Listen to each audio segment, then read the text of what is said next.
Assalamualaikum warahmatullahi wabarakatuh.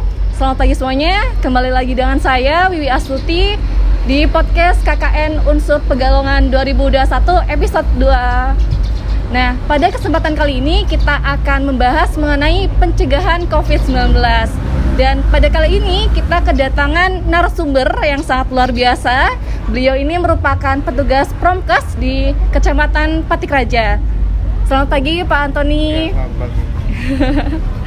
Iya Pak, jadi ceritanya di podcast kali ini kita akan membahas tentang pencegahan COVID-19.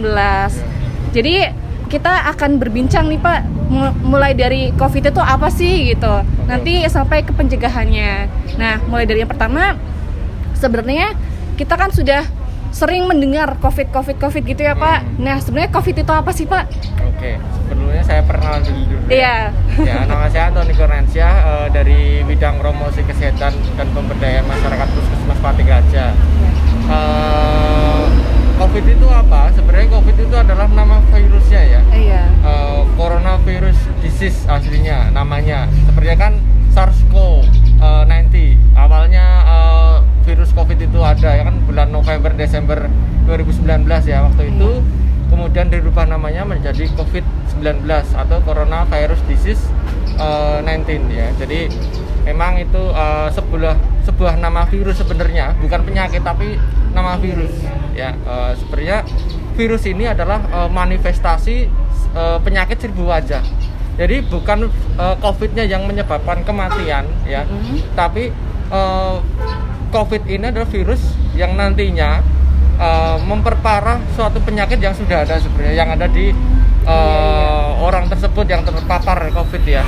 Jadi COVID ini sebenarnya bisa menyerupai berbagai macam penyakit. Jadi contohnya kalau apabila orang tersebut sudah punya penyakit bawaan atau penyakit komorbid ya, contohnya jantung, liver, ginjal, darah tinggi dan lain-lain, itu yang diperparah adalah penyakitnya. Jadi kita juga heran ya, virus ini tuh pintar sekali. Jadi apabila orang tersebut terpapar dan punya penyakit komorbid, nah itu penyakit komorbid yang diperparah. Jadi makanya kok banyak berita yang beredar ya, sebenarnya sih kurang gimana ya, kurang pendalaman mengenai COVID itu sendiri dari masyarakat ya, edukasinya mungkin masih kurang ya. Jadi kita tidak bisa menyalahkan masyarakat juga. Jadi memang pengetahuan dari COVID itu luas. Dari bukan COVID-nya sebenarnya yang menyebabkan penyebab utama kematiannya itu, tapi COVID ini berperan besar ya untuk menginfeksi seseorang, dan apabila seseorang itu punya penyakit komorbid, nah itu komorbidnya itu yang diperparah seperti itu. Jadi memang contohnya kalau punya penyakit jantung, berarti penyakit jantungnya itu yang biasanya diperparah oleh virus tersebut. Dan punya penyakit ginjal dan penyakit darah tinggi dan penyakit lain-lainnya itu yang diperparah biasanya seperti itu. Terus kalau kasus COVID di Patikraja khususnya Pegalongan mungkin Pak, itu kira-kira tinggi nggak sih Pak? Kalau sampai akhir Juli, karena Agustus kita belum sempat rekap ya, karena baru awal Agustus. Kalau dari data ya, setiap harinya itu hampir banyak orang yang datang ke puskesmas untuk di-swab. Jadi kecuali hari Minggu kan hari libur ya. Jadi hampir setiap hari itu banyak orang yang di-swab di puskesmas, dan banyak juga hasil yang terkonfirmasi positif lewat antigen ataupun PCR. Nah, untuk kasus yang terakhir itu sekitar 167, yang meninggal itu ada 17 orang. Nah, jadi itu ada yang kiriman, ada yang dari rumah sakit, ada yang di rumah. Jadi macam-macam. Jadi memang saat ini berita tidak terlalu heboh ya, tapi sebenarnya kasusnya itu masih tinggi. Masih tinggi ya Pak? Masih tinggi. Jadi di dalam satu kecamatan tuh sekitar 167 orang yang terpapar aktif COVID, itu aktif COVID-nya ya. Nah, terus kalau yang meninggal itu ada sekitar 17, itu sampai akhir Juli kemarin ya. Jadi sehari itu bisa memakamkan 2-3 orang, bahkan sampai 5 pernah seperti itu ya. Jadi memang kenapa kok kita tetap harus prokes ya, karena kasusnya sebenarnya masih tinggi. Tinggi ya Pak? Iya betul. Iya.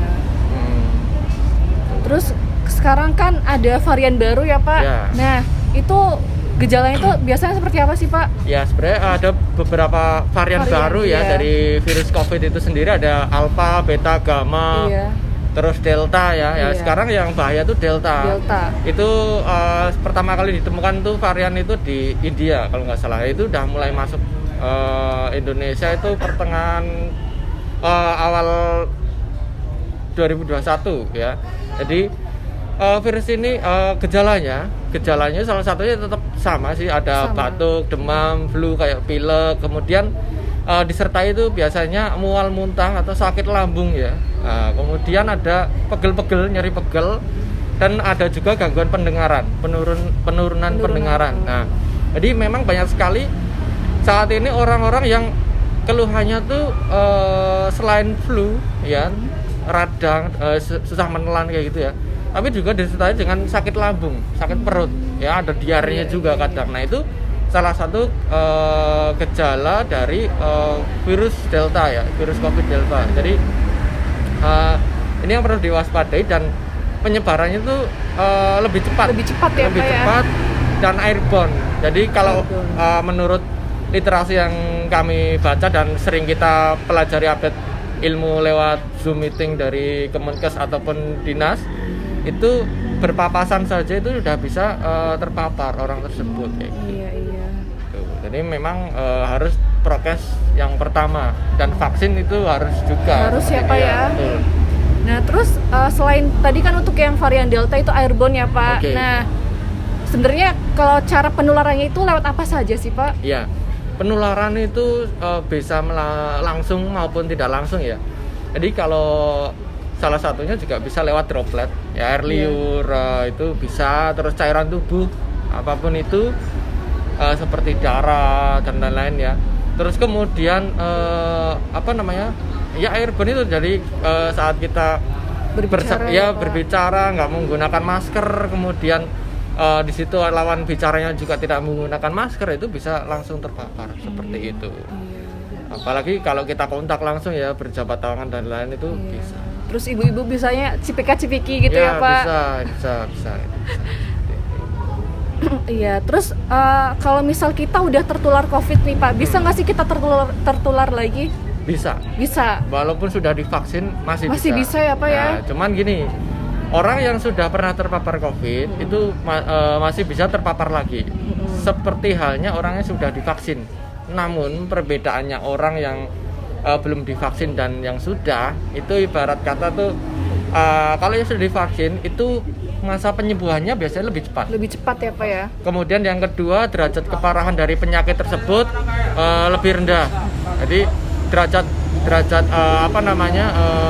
keparahan penyakitnya itu lebih rendah. Jadi tidak terlalu parah kayak gitu. Kita harapkan makanya selain untuk prokes juga tetap harus ikut vaksinasi ya. Iya. Nah, makanya vaksinasi adalah upaya pencegahan tadi ya, pencegahan tambahan supaya sebenarnya tubuh orang tersebut itu udah punya tentara ya, diibaratkan tentara. Apabila ada musuh yang menyerang, paling tidak kita udah bisa melawan. Iya. Ya, kalau udah bisa melawan, pasti intinya tubuh kita walaupun sudah terpapar, sudah terinfeksi, tidak menimbulkan penyakit atau gejala yang parah kayak gitu.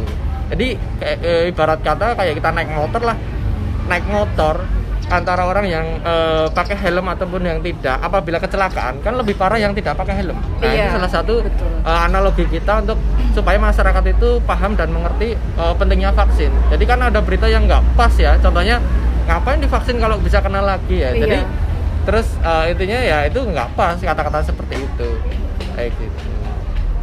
Gitu ya Pak, jadi sangat mudah gitu ya Pak untuk tertular COVID Iya, itu. betul. Jadi bisa melalui airborne, Iya, terus kita droplet atau berjabat tangan, kontak langsung kayak gitu. terus kita udah vaksinasi atau pernah terkena juga, Iya, kita masih bisa kena ya masih Pak. bisa. Makanya kita harus tetap melakukan prokes Iya, ya Pak ya. betul. Nah, jadi gimana sih Pak cara prokes atau pencegahan yang benar tuh seperti apa sih Pak? Oke.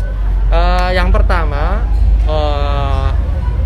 wajib hukumnya itu menggunakan masker ya dengan baik dan benar, itu menutupi hidung dan mulut ya, saat kita berinteraksi dengan orang yang bukan satu rumah siapapun itu, mau saudara maupun siapapun, kalau bukan orang satu rumah, kita harapkan menggunakan masker.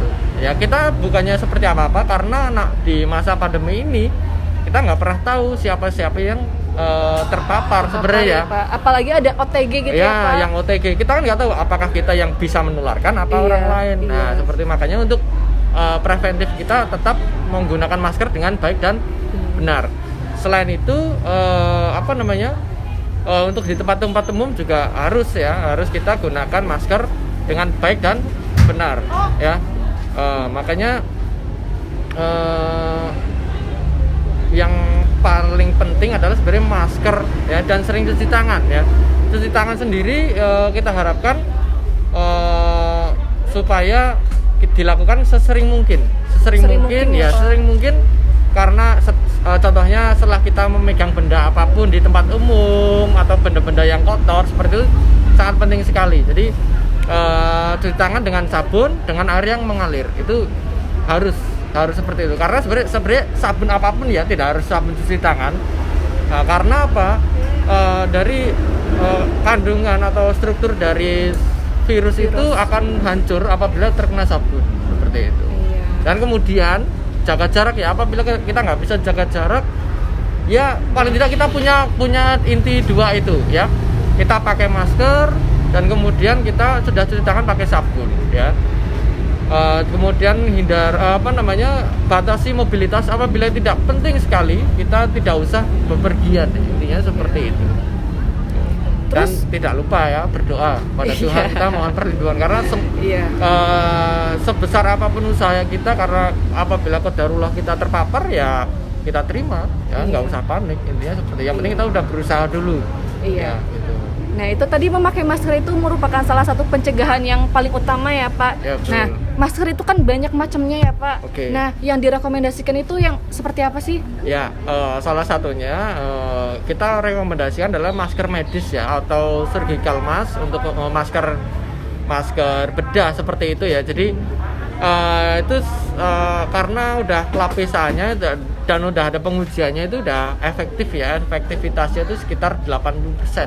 Nah, namun karena ada varian baru ini, kita harapkan ada double masker ya. Jadi tapi tidak boleh masker yang sama. Contohnya masker medis, double masker medis itu nggak boleh, karena nanti kita bisa ya hipoksi ya dan lain-lain ya. Dan jaraknya itu tidak boleh dari 4 jam ya. Kalau kurang dari 4 jam itu nggak masalah ya. Tapi kalau penggunaan lebih dari 4 jam itu kita tidak rekomendasikan, karena nanti kita bisa hipoksia ya, atau kekurangan oksigen ya, nanti bisa menyebabkan pusing dan lain-lain seperti itu.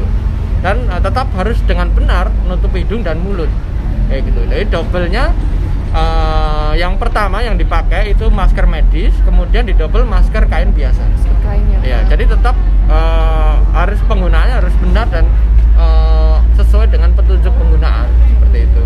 Terus kalau kita lihat kan kita masih banyak menemukan masyarakat itu memakai masker scuba ya Pak. Ya. Nah itu sebetulnya boleh nggak sih Pak? Oke.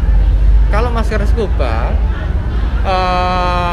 bisa, sebenarnya kualitas dari kain tersebut kan kita nggak pernah tahu ya. Maksudnya bisa dicek aja. Kalau kita meniup api dengan menggunakan masker tersebut dan tembus, nah itu kurang bagus, karena untuk penyaringan dari skala bakteri atau virus itu masih bisa tembus ke situ ya. Soalnya kalau masker medis saja 80% ya, apalagi yang tembus seperti itu ya. Jadi kita harapkan itu hanya scuba itu hanya untuk di luar aja, untuk dobelan aja. Yang paling penting adalah menggunakan masker medis seperti itu. Terus kalau misal kita lagi di tempat misal di tempat makan, nah kita boleh nggak sih Pak menurunkan masker ke dagu? Oke, sebenarnya kalau masalah tersebut sih karena kalau kita turunkan ke dagu biasanya kan di area leher atau daerah dagu kan itu yang tidak terlindungi oleh masker terekspos ya. Ya, jadi dan itu biasanya kita nggak tahu ya ada paparan bakteri atau virus yang lain, kan kita nggak tahu. Nah, bisa aja malah nanti ketika kita udah selesai, ketika masker itu dipakai lagi, itu nanti malah kita hirup. Nah, Iya. jadi malah kita sama aja kita terpapar. Kalau bisa malah hanya dicopot tapi ditaruh di tempat dengan baik. Nah, terus pemasangan juga harus dengan benar. Iya. Gitu. Terus begini Pak, kemarin itu kita sempat wawancara dengan beberapa warga tentang seberapa besar pengetahuan mereka tentang COVID gitu Pak. Ya, siap. Nah, terus ada warga yang seperti ini Pak. Kan kami melakukan edukasi tentang pencegahan gitu ya Pak. Nah, terus ada salah satu warga yang bilang seperti ini. Tapi gak mesti loh Mbak, itu walaupun kita sering cuci tangan itu juga ada itu tetap yang kena. Atau ada juga orang yang jarang mandi sampai seminggu juga malah negatif, malah yang sering mandi itu malah positif gitu. Itu bagaimana Pak itu? Ya, jadi itu gimana ya? Itu kan tidak semua orang seperti itu. Jadi contohnya gini, itu kan salah satu tindakan pencegahan ya. Kita harus jaga kebersihan, kemudian tetap patuhi protokol kesehatan dan ikuti vaksin.